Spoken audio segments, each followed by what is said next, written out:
সূর্যমণিনগরে বাসের চাকায় পিষ্ট হয়ে মৃত্যু হল এক বাইক চালকের।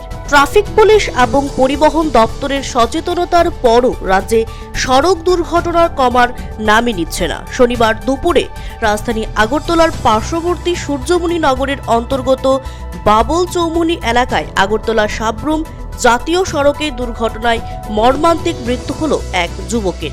এদিন বাসের চাকায় পিষ্ট হয় বাইক চালক। বাসটি বিশালগড়ের দিক থেকে আগরতলার দিকে আসছিল। অপরদিকে বাইক চালক আগরতলা থেকে বিশালগড়ের দিকে যাচ্ছিল।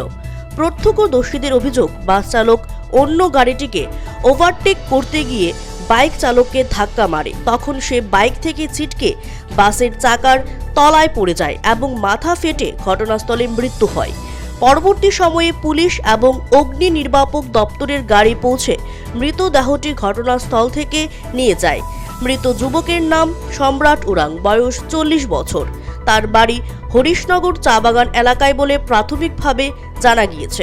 এই ঘটনার পর এলাকায় তীব্র উত্তেজনা ছড়ায়। এলাকাবাসী জাতীয় সড়ক অবরোধ করে বিক্ষোভ দেখানোর চেষ্টা করেন। দুর্ঘটনার পরই বাস চালক ঘটনাস্থল থেকে পালিয়ে যেতে সক্ষম হয়। Bureau report, CNA TV. CNA TV, channel for news and entertainment.